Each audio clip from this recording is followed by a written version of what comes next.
Urugono. A na-ebulukwa mmadụ elu ọkụ mma. Onye mee nke ọma, ebulie ya elu. Si ya jide nke o ji na-aga n'iru. Biko ka anyị gbakọ kịta. Wee kelee Eze-Ana. Eze-Ana ị ga-adị.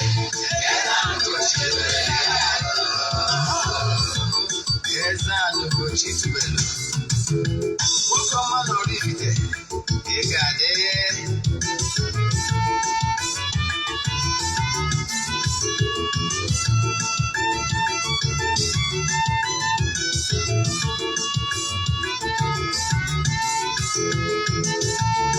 Ọdịnala bụ eziokwu.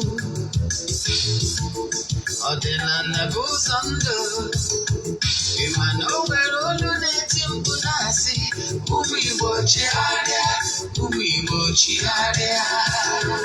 Kwa mbọsị ọ na-eti. N'ụtụtụ n'abalị ọ nọ na nkuzi. Eze-Ana, Eze-Ana Ugochi tubelu. Onye ọma na oraifite, onye mgbasa ozi, ozi ọma ọdịnala gaba n'iru. Eze-Ana Ugochi tubelu, onye ọma na-eji eme ọnụ. Ọdịnala bụ ụzọ ndụ gaba n'iru.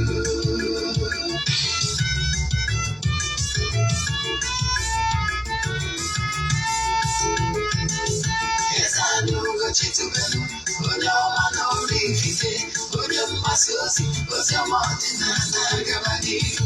Eze-Ana Ugochi tubelu, onye ọma na-eji eme ọnụ. Ọdịnala bụ ụzọ ndụ gaba n'iru. Eze-Ana ga-adị. Ugochi tubelu ga-adị. Ugochi tubelu tampụrụ, ọ ya adị. Maka na eziokwu anwa jaja ndị okenye ga-adị front and back yo. Ndị okenye anyị front and back. Front esikala aka ụgọrị ụmụ Igbo si anyị rapụ nke anyị na nke feka mma. Buru Baịbụl bịa, akwụkwọ akụkọ, mepekwa chọọchị fa. Okpuru ụka adịkwa. Mana Ugochi tubelu ekweghị ekwe. Eze-Ana si na ọma mme. Ụtụtụ ọma na ụmụ ọdịnala Igbo. Abịakwanụ m n'oge awa nke eziokwu, oge anyị ji awa eziokwu niile agba. Nke ọ bụ mụnwa bụ Ogbuefi Eze-Ana Ugochi tubelu na-anọ n'isi ya. N'ụbọchị tata, isiokwu anyị ji wee bịa bụ Igbo spirituality, more you should know about Igbo spirituality. Part 2. Ihe niile ị kwesịrị ịma gbasara ọdịnala Igbo agba nke abụọ ya. Mana bifo anyị gaba n'iru, maka ndị ọ bụ tata bụ izizi ha na-afụ m na soshal midia. Afọ mbụ Ogbuefi Eze-Ana Ugochi tubelu na oraifite. Afọ ndị wee chi ọzọ Eze-Ana. Abụ m onye isi nchụaja na Ugochi tubelu ọdịnala temple. Anyị na-agba afa miri emi, rụkwazi ọrụ mmụọ dị iche iche. Abụkwazi m onye isi nchụaja na ọdịnala Restoration Prayer Ministry. Bụrụkwazi onye mgbasa ozi ọdịnala Igbo. My mission is to help people live better life. Akụwago m isiokwu ji wee bịa.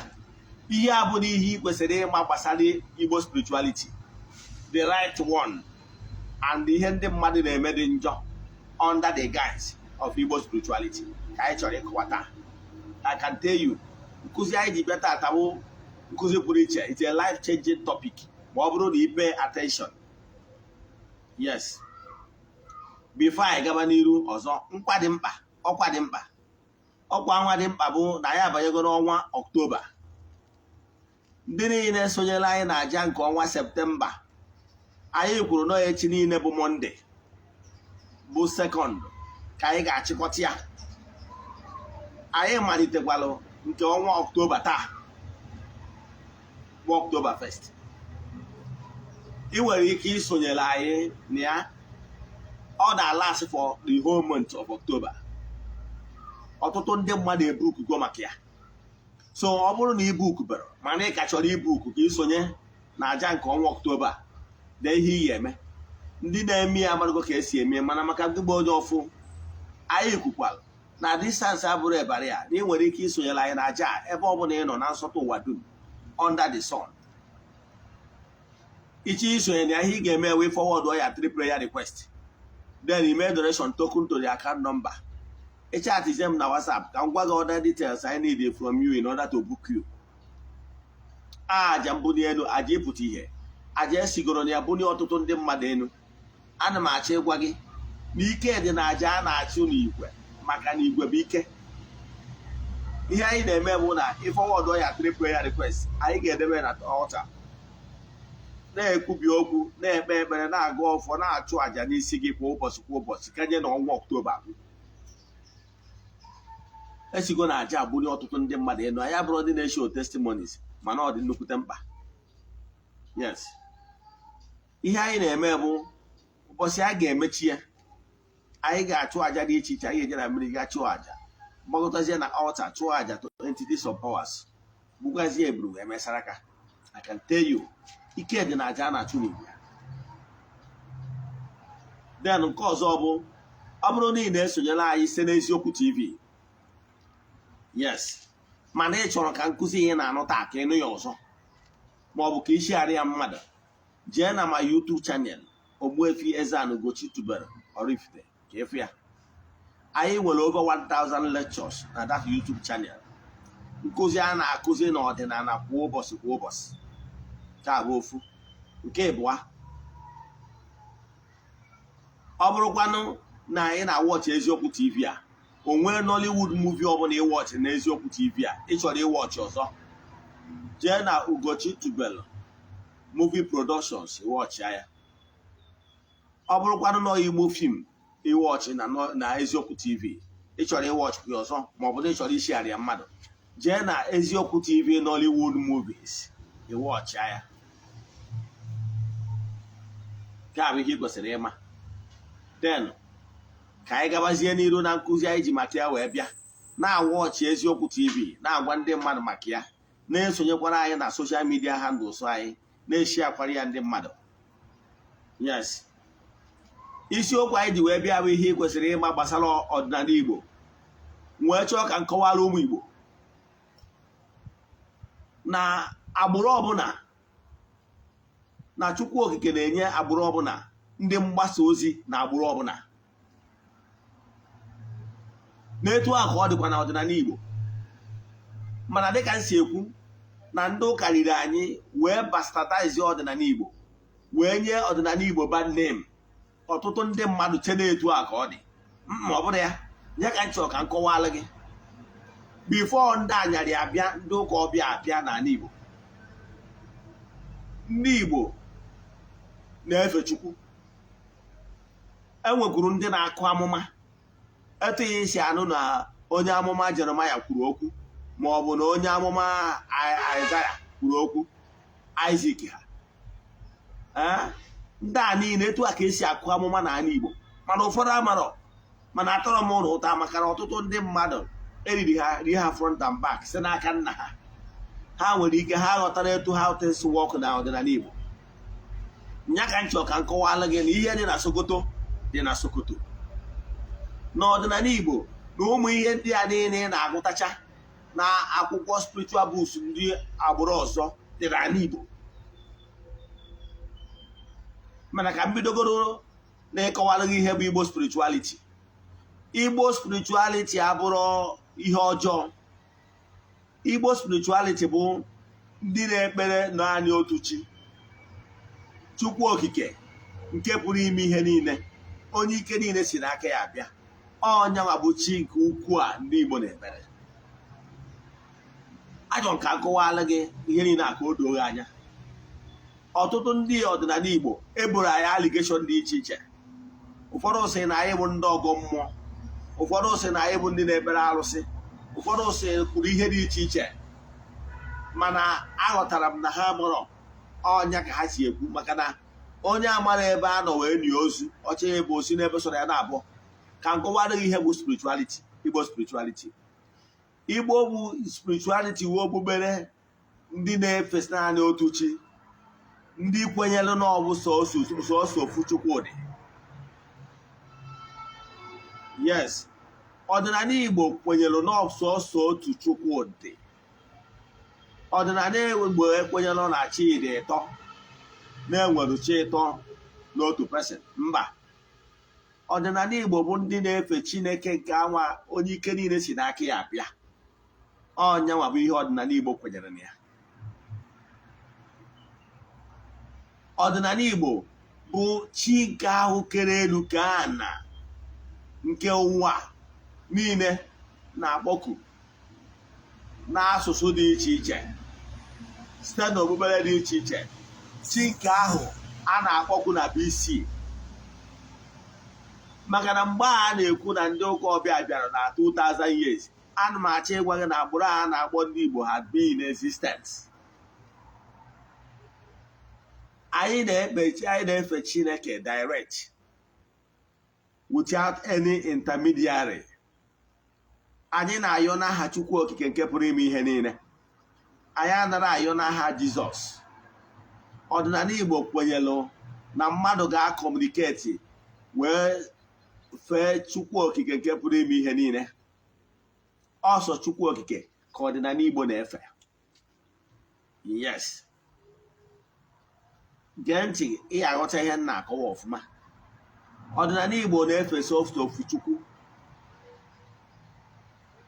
Yes, etu anwa ma ndị Juu ma ndị agbụrụ dị iche iche si efe chi nke pụrụ ime ihe niile n'asụsụ nke ala ha na usoro ha chi ekpere chi ha. Ka mmalụ atụ, agwara m gị na early 2003, ya bụ 20 years ago. 20 years ago, I was in India. That's my first time of visiting India. Let me tell you my experience.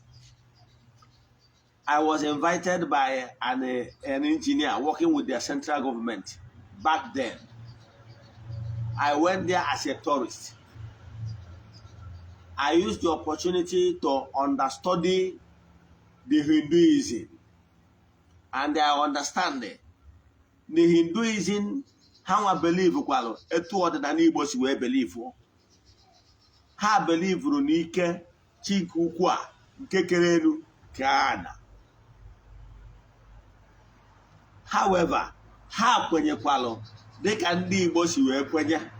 Ndị Igbo kwenyelụ na enwere Chukwu Okike nke bụ chi nke ukwu nke bụ karịsịa. However, ndị Igbo kwenyekwalụ na enwere ndị anjelu nke Chukwu, ndị na-ejere Chukwu na mmadụ ozi. Ndị anjelu nke Chukwu a were afa dị iche iche akpọrọ ha n'ala Igbo, ya nakwazi na Afrịka in general. Etu a ndị ụka ọbịa si wee kwenyekwa na chi nke ukwu bụ the all God Almighty, everlasting Father. Ha kwenyekwalụ na-enwelu ngalaba ike dị iche iche nke si n'elu na nke si n'ụwa. Yes, onye akpatara na ị na-agụ akwụkwọ Liberation, ị ga-anụ maka the 24 elders, ndị Igbo kpọrọ ndị ichie.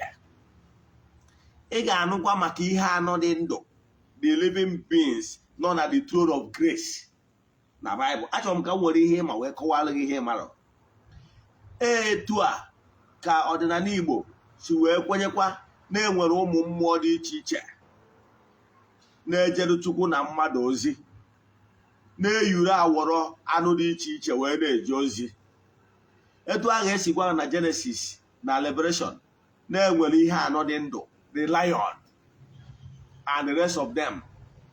Etu a ka esikwekwa n'ala Igbo nwee mmụọ dị iche iche na-eyuzukwa awọrọ dị iche iche, like na ọ bụrụ na be anyị alụsị be anyị a na-akpọ nkwụkwụ na ezubere nwere agụ na-akpagharị na village be anyị a na-akpọ ezumere na oraifite. Anyị bụ ndị ezumere, anyị anaghị azụ ogbu agụ, anyị anaghị egbu agụ.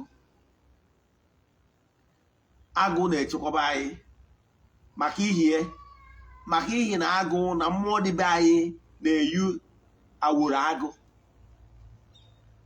Ọ na-eji agụ wee na-apụ maka ihi anyị anaghị egbu agụ.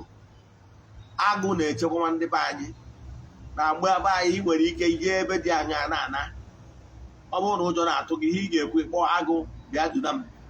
Agụ ga-edugodo odunara obe nna gị, ihe anyị emeghị. Ọnya bata na mmụọ niile dị na be anyị jee ebe anyị ya afụka na agbụrụ agụ. So mmụọ be anyị na-eji agụ apụ. Etu a ka esi wee gwa na liberation na enwere ihe anọ dị ndụ. So ka ị marụkwuo na anụmanụ sokwu alụ ọrụ as identity of power. E wee gwa maka ndị elder 24 elders, ndị Igbo wee gwa maka ndị ichie. E wee gwa na-enwe principalities and powers. Ndị Igbo wee gwa na-enwere ndị egede na ndị mbụ. Ifuru ya? Bible gwara na-enwere principalities and powers. Ndị Igbo, ọdịnala Igbo wee gwa na-enwere ndị egede na ndị mbụ. Ọ na-abakwa? Now, ndị Igbo ndị ọcha wee gwa gị na-enwere 9 choirs of angels. Na-enwere the throne, the cherubim, the seraphim, the angels, archangels, and rest of them. Ọkwa eziokwu. Ọdịnala Igbo wee gwa gị na-enwere udo, na-enwere amadioha, na-enwere ugwugwu, na-enwere ụlasị. Wee dịrị gabazie. Ị ghọtara ya? So ndị a niile bụ ndị angel, entities of powers na-ejeru Chukwu na mmadụ ozi. They are like angels. Etu a ndị ụka ọbịa si asị na Gabriel jezi ebe ji Maria ozi na ndị angel na-agbanata bịa jezi ozi nke ma ọ bụ ozi nke ọzọ. Etu a ka ọdịnala Igbo si wee kwenyekwa na ndị angel nke Chukwu like amadioha, udo ha, ogwugwu ha, ngere ha, na ndị a niile bụ afọ ọkalete ha, abụ ndị ichie ngwu ha, na ndị niile bụ angel nke Chukwu. Yes. Wee kọwakwara na ndị ọcha akọwakwuru. Let me go a little bit mystics. Now, ndị ọcha wee kọwakwara gị na-enwere so many spiritual entities like elemental beings. Wee gwa gị na-enwere elemental beings ndị na-afụ maka the air, the sun element, the fire elements. Gwagwa gị wee gwa gị na-enwekwa the air element, the salamanders. Gwagwa gị na-enwere the land element, the gnomes, ndị na-afụ maka iguro rock nana. Maka ịma na rock na-eguro eguro, o nwere elements ndị ọ bụ ọrụ ha iguro those rock. Ndị mystics wee gwakwa gị na-enwelu the elves. The elves a bụ the elemental beings ndị ọ bụ ọrụ ha iguro trees like ọjị, ngwu, akpụ ọkalete and all those things. So ndị ọcha na onwe ha recognize for the fact that they nwere earthly elements, ndị na-agagharị na-eme mma, ndị na-enye aka to further procreate the entire universe and to make this world a better place.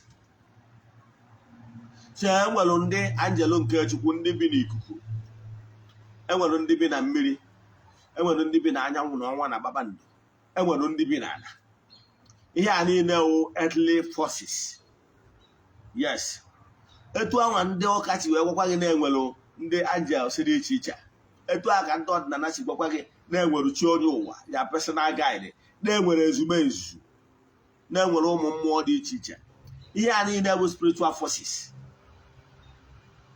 Yes. So ihe dị na Sokoto dị na Sokoto. Mgbe m jere India, eluru m ebe anwa. A friend of mine were Hindu. Onye Hindu ka ọ bụ an engineer invite. He took me to so many altars. Ha nwere na be ha. And I was privileged to use that opportunity to understudy the way they worship God. And ha mere nka nghọta na ihe a dị na Sokoto dịkwa na Sokoto, na ọkwa ihe ahụ anyị na-ekwu na be anyị etu ndị Igbo si efe Chukwu ka ha nwa sikwa efe Chukwu. Ha kwenyere na ha nwere gods. Ha nwere angelo nke Chukwu na-afụ maka ọmụmụ. Etu anyị si wee nwee akwariọm, ha nwere ya. Ha nwere angelo nke Chukwu na-afụ maka amamihe. enwere nke na-afụ, enwere anjelu nke Chukwu na-afụ maka ọmụmụ, etu anyị si wee nwee ogwugwu, etu a ka ha si wee nwee ma nke na-afụ maka amamihe, nke na-afụ maka ije ọgụ, etu anyị si wee nwee ihe eji na nchegbu, etu anyị si wee nwee arụsị na-eji ọgụ. Ada na-azụ nwa, arụsị na-azụ ndụ, etu anyị si nwecha na be anyị ka ha si nwekwa na be ha. Yes, etu a ka ha si nwekwa ya na be ha.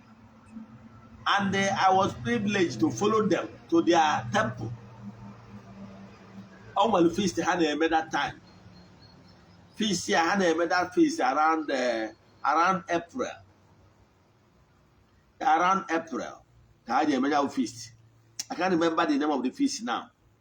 Yes. Mana ya feast amana echefukwara na many world religion na-eme mmemme dị iche iche within that time. Time abụ time of the outpouring of the Holy Spirit. Yes. Ịma na agwara na akwụkwọ Genesis na Chineke kechara ụwa niile na mmụọ Chukwu na-agagharị n'elu mmiri. Spirit of God is upon waters. Ọkwa eziokwu. Enwere mmụọ Chukwu okike na pour in creation in order to renew the entire universe. The way ahụ anyị abụ mmadụ ji abụ when you are on, when we are young, our body are generate a chemical. I don't can use those simple terms. Chemical, simple chemical about glad to mind. Generate that chemical sheer, that is it. That chemical home madonna I generate. Can nourish all the cells and organs, then our home mother and tissues. But once you are above 30, yes, the body actually generate that chemicals now nourish all the entire body. That is when aging will come in. Under the aging, because the body actually go generate that chemical and nourish the entire body system. But in the case of the world, between the time of April to June, Ogbuefi pour the blessings, releasing his blessings, can renew the entire creation. So many things within that time. Man, them mother will ike, ha ma fotia, magana ha how things work. Ofado some Christians will ike fotia in the normal time of Pentecost week. Oge monso jadakwasa. Ọtụtụ obere dị iche na afia as time of outpouring of the Holy Spirit. Mana ndị Igbo ọ dị oge udu mmiri.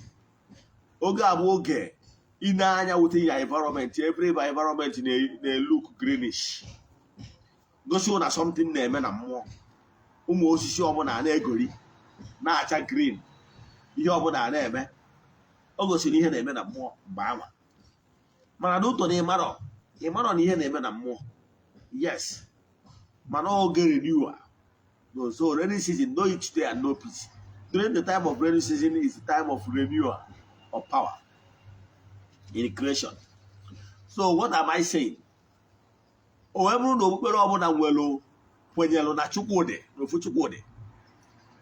Mgbe mụ na one of my friend na bankata ebe ahụ wee sị m na ha kwenyere na Chukwu okike nke pụrụ ime ihe niile na aha ya ụbagwa. Etu a ndị Igbo si wee kpọọ nke ha Chukwu okike Chukwu ha nwakpọrọ nke kpọrọ ya bagwam n'asụsụ be ha. Ha nwakpọrọ ya bagwam n'asụsụ be ha. So what am I saying? Ebe ọ na ha kpọrọ ya bagwam bụ Chukwu okike pụrụ ime ihe niile. However, they recognize other spiritual forces na-ejere Chukwu na mmadụ ozi. The same way ọdịnala Igbo recognizing na Chukwu okike kere ụwa niile nwezie ndị anjeli na-ejere ya ozi dịka Amadioha, Udo, Ogwugwu, Ngene, name them. Ogwugwu ọdachi, Ogwugwu ezike anya atụ, Ogwugwu ụzọ olu, kpọba ha Udo awọ, Ngene, arụsị niile adị iche iche ihe na-akpọ arụ, ihe niile abụ ndị anjelu nke Chukwu akpọtu. ka ha na-ejere Chukwu na mmadụ ozi. We are not worshiping those angels the way ndị ụka ha si akpọku angels n'oge mkpa. Ma Gabriel yọwara anyị ayịyọ, Michael yọwara anyị ayịyọ. Ọkwa the same thing ka anyị ndị ọdịnala na-eme n'Igbo spirituality. We are not worshiping them. However, what we are doing is to give honor to whom honor is due. Ihe anyị na-eme bụ ịkwanyere ndị angelo nke Chukwu. Enwere categories of ugwu dị iche iche anyị na-akwanye. Anyị anaghị efe ha efe. Gịnị bụ onye ọgọ mmụọ? Onye ọgọ mmụọ bụ agwụ katikizim gwara anyị mgbe ahụ onye bụ Chukwu, sị na Chukwu bụ mmụọ ọkasị akasị, onye jiri aka ediri n'onwe ya, na-enwere isi mbido nke ọ na-enwe isi njedebe, bụrụzi onye okike, osebụla ụwa nke ihe niile. That is God. O wee sị na Chukwu okike a, ihe bụ ndị a na anyị na-efe na Chukwu bụ mmụọ. So onye na-agọ mmụọ bụ onye na-ekpeku mmụọ, onye na-ọnọ mmụọ, onye na-efe mmụọ, ọnya bụ onye ọgọ mmụọ. So I'm proud to be called number one onye ọgọ mmụọ because I worship God Almighty. So akpọghị onye ọgọ mmụọ zasi ike, ọmụnwa number one onye ọgọ mmụọ maka na m na-efe chi nke ukwu a bụ mmụọ. Ịghọtara ya? Na maka ndị na-asị gị na na worship idol, na onye aghọtara na ị na-efe arụsị, onye aghọtara ihe ọ na-ekwu. You know why? The same way ndị Catholic si wee make images na-abawo before the images, in the same way ọdịnala Igbo na-abawokwa before the images. Mana ọ bụrụ onye abụ ofufe, jee na gụọ na Book of Numbers na agba ochie, ihe afụ mgbe ndị ụmụ Israel mejọrọ Chukwu, wee sị agwọ wee na-ata ha. In order for them to be saved, God instructed Moses to mold snake and hang it. Na onye ọbụla agwọtara nwere okwukwe na-erube isi na ya bụ instruction ya bụ Chukwu okike nyere Moses, wee welite anya elu wee na-anya agwọ anya, the person will be healed. Do you know what is healing them? Or brother snake, what is healing them is the faith and the obedience they have n'ebe onye Chukwu kpọrọ ọrụ nọ. Okwukwe anwa na nrube isi anwa ha nwere ime ihe Moses sịrị ha mee n'aha Chukwu okike. Mmadụ Chineke na-echi n'aka ndị ọ kpọrọ ọrụ wee na-agwọ ndị ya. So ihe na-ehilu ha brother snake, ihe na-ehilu ha bụ that obedient to that giving order. Ịghọtara ya? Ọnya ahụ ihe mere ha ji enwe healing. Nke a bụ ofu. Nke ịbụa ị ga-ama ha ji enwe healing bụ because na ha obelu agwọta ha n'anya n'elu osisi ebe ha ngere agwọ ha enwere onwe ha, because na ha na-obey onye nyere that instruction bụ Chukwu okike. Ya bụ na ọ na-aha Chukwu okike ka ha na-enweta ọgwụgwọ nsọ. Nke a bụ ihe ya ama.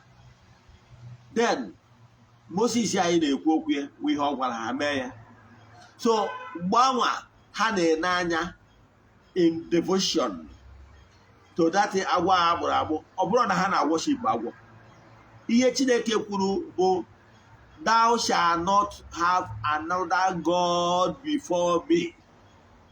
Ihe ọ pụtara bụ enwena chi ọzọ ị na-worship karịa anyanwa. Enwena ihe ọbụla ị na-erubere isi karịa anyanwa bụ Chukwu okike. Maka na onwe ihe ọbụla ị na-erubere isi karịa anyanwa, ọhịa ka ị na-efe. So Igbo spirituality, ọdịnala Igbo nwere 10 commandments Chukwu okike nyere mmadụ. Remember, 10 commandments is not iwu ndị ụka, ọ iwu dịbara ọmụtọrọ iwu ọdịnala. O wee bụrụ na ị na-edebe iwu, zeelu nwunye mmadụ, zeelu iwere ọkụ mmadụ, that is ihe bụ ihe mmadụ, ịnara mmadụ, izu mmadụ ori, lere ihe niile ada na-asọ nsọ onye nwa bụ nsọ a. So dịka nwa Chineke ihe ị ga-eme bụ idebe iwu a Chukwu okike nyere mmadụ maka ọdịmma mmadụ. So ọ bụrụ na o nwere ihe ọbụla ị fụrụ n'anya karịa Chukwu nyanwa ka ị na-efe. Ọ bụrụ na ị fụrụ ego n'anya to the extent that you can go do against the will of God because of money, you are worshiping money. Ọ bụrụ na iji because of enyi gị nwaanyị wee chọọ ka ime ihe ọjọọ nupụrụ Chineke isi, ị na-aga worshiping ha. Maka na ndị Igbo na-atụ ilu si na mmadụ ama eji because of na ọ fụrụ enyi ya nwaanyị n'anya wee jewara ugbo etinyere iyi. So ihe ọ bụla ị fụrụ n'anya to the extent that you can go against and disrespect the will of God, that thing ka ị na-worship. Maka ndị mmadụ nwere ike a na-ekwu okwu onye ọgọ mmụọ, ndị mmadụ asị na ndị ọdịnala, ọ bụrụ eziokwu. Ọ bụrụ because of na mba hụrụ before a higher being mere ka m bụrụ onye ọgọ mmụọ. Mgbe ọbụla m na-afụ that higher being, ana m afụta the power behind that higher being bụ Chukwu okike kepụrụ ime ihe niile. So ana m afụta that higher being as a representative of power.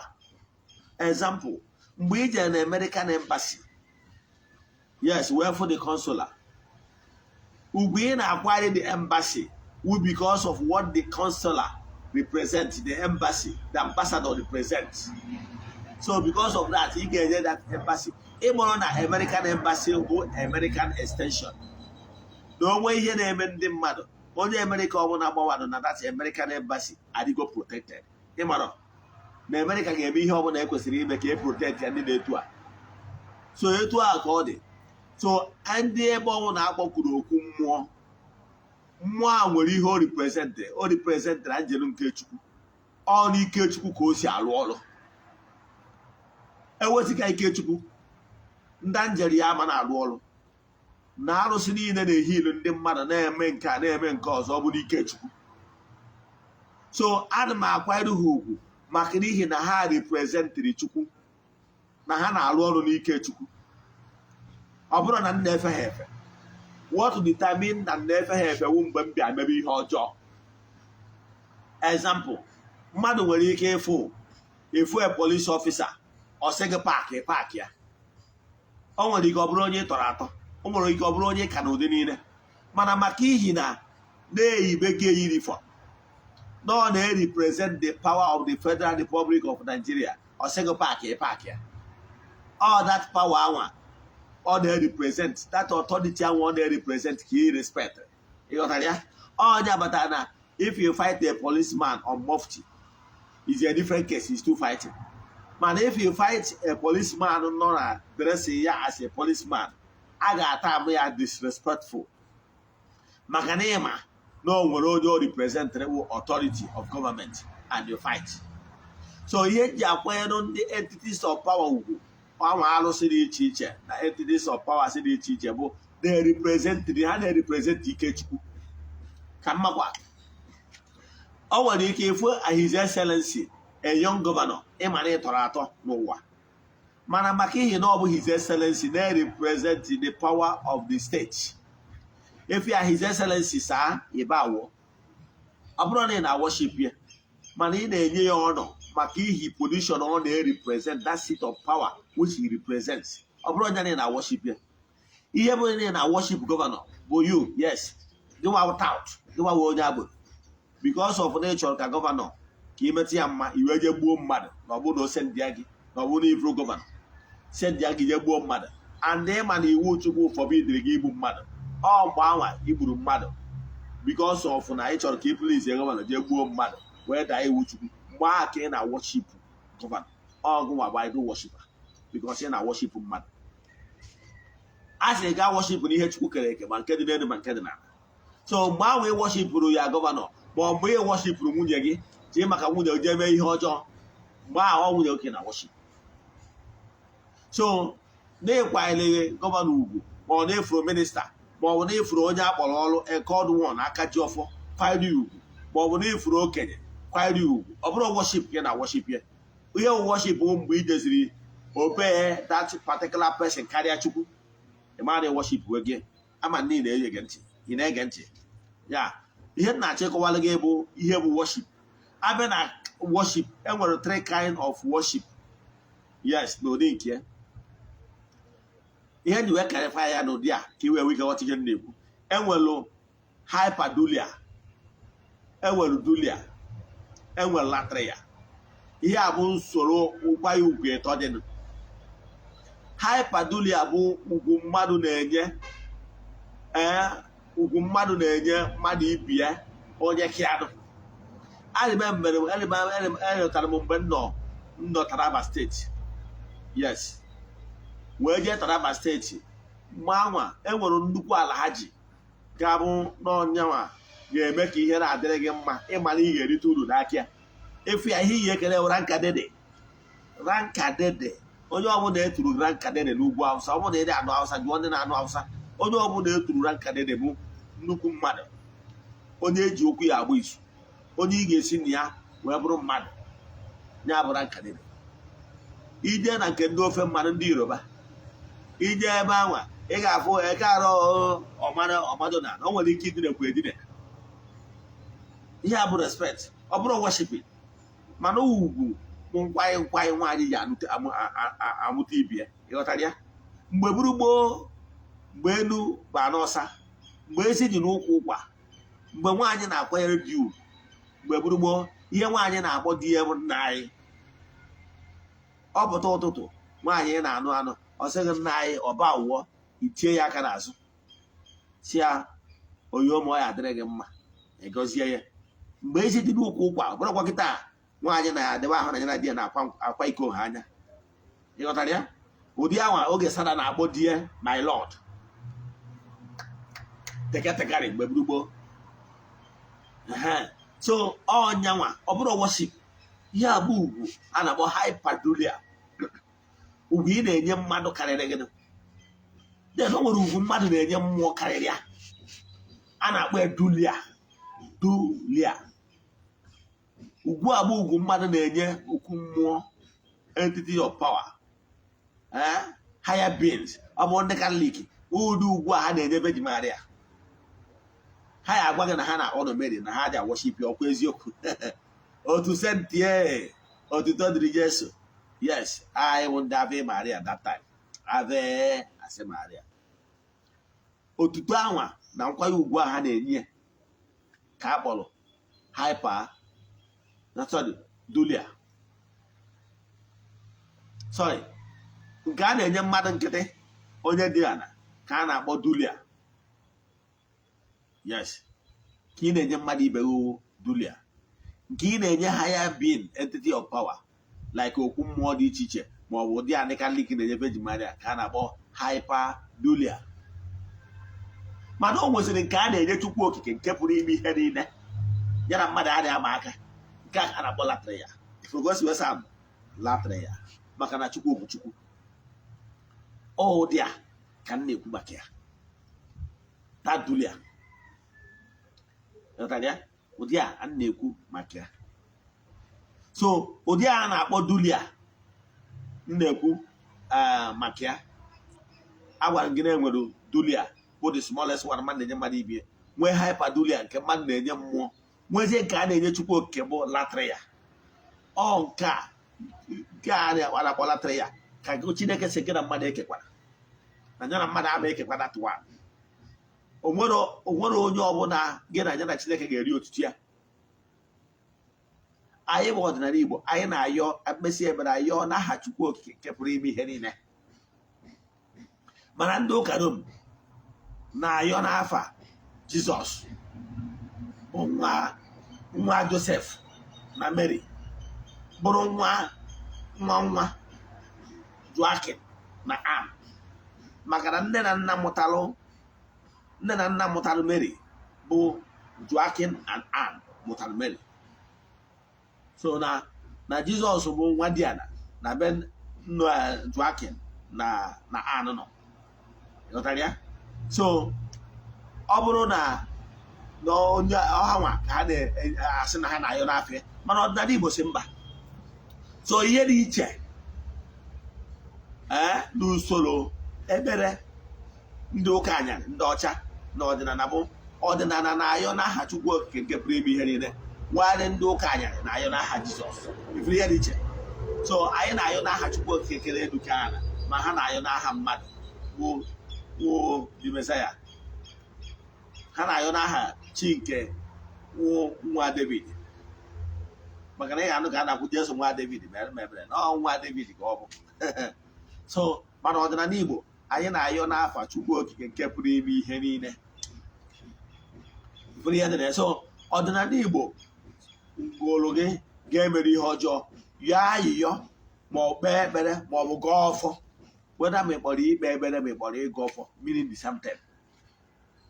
Yes, mana anyị na-ayọ ya n'afa Chukwu Okike nke pụrụ ime ihe niile, not n'afa Jizọs. Onye abụ ihe dị iche, na-abụ ihe dị iche. Ọdịnala Igbo asịrọ gị mebe ihe ọjọọ. Onye ọbụla na-eme mpụ, na-agwọ ọgwụ, na-awụsa enye ule, na-eme ndị mmadụ nsị, na-eme ndị mmadụ aja, na-eje eme mmadụ achiere, onye abụrụ onye abụ an evil person, does hide under the umbrella of it. Ezigbo onye ọdịnala na-akwụba aka ya ọtọ, ichekwana mmadụ achị echiche, esikwana ka igbuo mmadụ, imegidekwana mmadụ, maka na anyị kwenyere na kama na mkpụrụ onye kụrụ ka ọ ga-aghọrọ. Ọdịnala Igbo kwenyere na nsọ. Ọ bụrụ na esi n'Igbo onye ọdịnala mana ị na-asọ nsọ ala, forget it, bụrụ onye ọdịnala. Ezigbo onye ọdịnala bụ onye na-anọ na ịgara ime eje duru nwunye mmadụ, ime eje kwuru chi mmadụ, ime egburu atụ, ime eje kpọrọ atụrụ mmadụ, ime akpacha anya gbuo mmadụ. Ị ga-agba ọsọ ọbara, aka ga-agba eso onye n'ọbara. Ife eziokwu ikwuo, ife asị ikwuo na asị ebe asị. Ọnya bụ ezigbo onye ọdịnala. And ịsọba nsọ ana ga-bless gị, you will live long. All this achaghị acha bute ibi ndị enyi ha ụwa na-ese ebutere ndị mmadụ ihe na-ebute ọnwụ ike. Because garbage in, garbage out. Whatever you sow in creation is what you will reap. Go and read it, Galatians 6:7. Make sure you don't sow bad seeds. Make sure you don't wish anybody evil. Because whatever you sow is what you will reap. Ka m kwụsị ebe a. Inwe ajụjụ na nkụzi a, ihe bụ Igbo spirituality. Igbo spirituality wee pụta ụtụtụ, ị na-awa ọjị, na-aga ọfọ, na-ekwubi okwu n'aha Chukwu Okike. Ọnya bụ na Igbo onye na-efe Chukwu, onye ọgọ mmụọ. Igbo spirituality abụrụ mgbe i jere na-agwọ ọgwụ, na-ehipụtarize ndị mmadụ. Nke a bụ corrupt passion ka ị na-eme. Ihe ị na-eme ewe out of greediness, out of ka o wee bara gị, nke gị dịrị gị, nke gị dịrị gị, nke onye ọzọ fuo. Ọ a greedy person ka ewu. Ọnya bụ ihe ị na-eme. Ọ bụrụ ọdịnala sendịrị gị. Ọdịnala Igbo kwuru na aka gị ga-adịrịrị ọcha n'ihe megide nwoke ma ọ megide nwaanyị. Onye abụ n'Igbo onye ọdịnala. Ka m kwụsị ebe a. Inwe ajụjụ na nkụzi a, sendelu meseji na WhatsApp ma ọ bụ na ịchọ ka agbalụ gị afa mmiri 0813 8243 871. I repeat, 0813 8243 871. Ka m kwụsị ebe a. N'aha Chukwu Okike nke pụrụ ime ihe niile, onye ike niile si n'aka ya bịa. Ekwuo m okwu ngọzi n'isi ndị niile sonyela anyị na aja nke ọnwa Ọktoba, na ndị isi ndị ka ga-esonye n'ọnwa Ọktoba nke abatara taa. Ekwuo m okwu ngọzi n'ụzọ pụrụ iche n'isi ndị children of the temple, ya na n'isi ndị friends of the temple, na ndị isi ndị niile ihe anyị na-eme na-amasị. N'aha Chukwu Okike nke pụrụ ime ihe niile, asị m, let there be liberation, let there be open doors, let there be miracle, let there be favor in abundance upon your lives and family. Ekwubie m okwu n'aha Chukwu Okike si na ihu na-amara anyị ama ụnụ, na akakaka anyị ama ụnụ, na jijiji anyị ama ụnụ, na ụnụ ga-eje n'obodo nara obodo, ihe ọma ga-emere ụnụ n'aha Chukwu Okike nke pụrụ ime ihe niile, onye ike niile si n'aka ya bịa. Ya gazie ka ọ dịkwa etu a echi niile n'oge awa nke eziokwu. Daalụ. Maka ndị enyi m ndị m metara onwe m, onwe ajụjụ ọbụla ị nwere ị chọrọ ịjụ m, sendịalụ m meseji na WhatsApp 0805 78 37 672. I repeat, 0805 78 37 672. This is my personal WhatsApp number. He gave me about he sent the WhatsApp message only. WhatsApp message only. Thank you.